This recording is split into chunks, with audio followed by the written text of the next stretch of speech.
Welcome to Dark Wilderness, where I share first-hand encounters with the unexplained. If you've had an encounter you would like to share, please email it to me in the link below, and I'll be uploading 3 to 5 times every week. So if you like today's story, please hook your EMF recorder up to the subscribe button so you don't miss out on any future content. Now, let's get into today's encounter. This story actually comes to me from a couple of sisters, and it happened back in 2003, just north of Winnipeg on the shores of Lake Winnipeg itself. These two sisters, they had gone out to their family cabin for the weekend, just for a typical weekend at the lake, going in the boat, going to the beach, just hanging out with family and friends, pretty much just escaping the pressures of the week before. So while they're at the lake, the one evening, they got pretty bored, so they were trying to figure out what they were going to do. The one sister actually recommended that they go for a drive. So the girls talked and they were trying to figure out where exactly they were going to go. And they decided they were going to go down to the marina. They were just going to go down and take a look at the boats, take a look at the water. Plus it was a really clear night, so it was like the perfect night to be able to look up at the stars.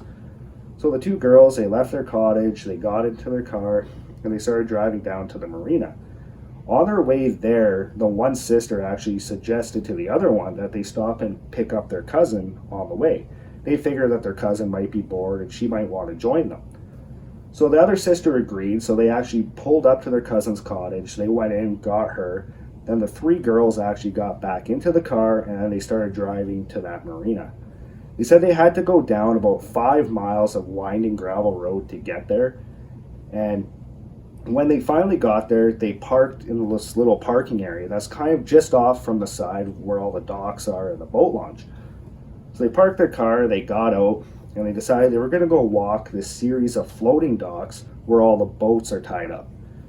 So they make their way over to these floating docks, and they said there's this little bridge. You have to kind of go over this little bridge before you can get onto the docks themselves.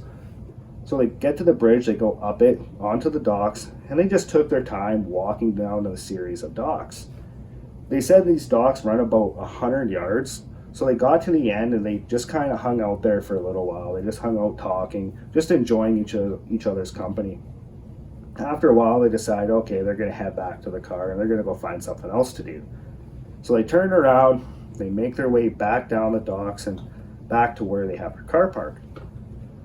When they got to their car, the one sister actually suggested, hey, why don't we go on the other side of the breakwater and take a look at the lake down there and just kind of chill out there for a while. So the three girls decide, okay, yeah, you know what, that's a good idea. So they make their way over to the breakwater, and this breakwater, they said, it's like a big L shape. And the purpose of this breakwater is to prevent all the boats in the marina from just getting thrashed with waves when it's really wavy out. So they make their way over to this breakwater, and they said that it's about 8 feet high, and it's just loaded with limestone slabs and just sheets of limestone. So when they got to the side of the breakwater, they actually had to climb up all this limestone to get up to the top. They said when you're at the top, you can actually go down the other side, and then it kind of flattens out towards where the shoreline is. So that's where they were going. So they got down the breakwater, walked over to the water. They hung out for a little while. They were skipping stones and sitting down, looking up at the stars. They said they were there for probably about a half an hour before they decided, you know what, let's just head back to the cabin now. So they got up, made their way back to the car, so they had to go back up that breakwater, down the other side, and then walk across this parking lot to where they had their car parked. As they're walking to the car, the one sister all of a sudden hears something from behind them back on the other side of the breakwater. And she said it sounded like a little girl crying. So she alerts her sister and her cousin who are up in front of her by saying, hey guys, I think I hear a little girl crying over there. So the other two girls come walk over to her, and they're kind of standing there for a second, and then sure enough, they also hear this little girl crying right on the other side of the breakwater. So the three girls are like, we can't leave a little girl all by herself down here, so they decide they're going to go take a peek and see if they can help this little girl. So they go up to that breakwater, they go up and again, and they go back down the other side. So now they're standing right along that shoreline. And they look to the right, they don't see anything. They look to the left, they don't see anything. So they're like, well, where'd this little girl go? Like, we clearly heard this little girl crying, and now there's nobody here. So they kind of hung out for a little bit. They didn't hear any more crying or nothing like that.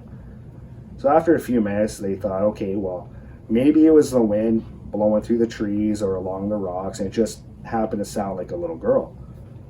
So they decided, okay, that's it. Let's just go back to the car and go. So they turned around and they started walking to go back up that breakwater. And the one sister happened to turn around just to take a look behind her one last time. And she said when she turned and looked behind her, she saw this little girl. She said she was wearing like an old style white dress, and she was kind of huddled in a ball, rocking on the rocks, and she was crying. So she quickly yelled up to her sister and her cousin saying, guys, the little girl's over here. So the other two girls turned around. So now all three girls are looking towards where this little girl is, and all three of them can see her. Plain as day, they can see this little girl on the rocks. So they start to take a couple steps towards her to see if she needs help. And they said that they took a couple of steps, and then all of a sudden they noticed something about this little girl did not look right. They said she kind of had like a bluish purple tinge to her, and that she was transparent. They could see right through her. They could see the trees that were behind her. So the three girls stop. They're in shock because they're not sure what they're seeing in front of them. So they stop. They all kind of like turn, look back, and this little girl is gone. Well, the three girls decide, okay, we're getting out of here. So they rush back to their car, and then they ended up going all the way back to their cottage. Now, I heard this story probably back in 2003. I know the two sisters very well. I actually looked up some maritime disasters on Lake Winnipeg, and there was one major maritime disaster.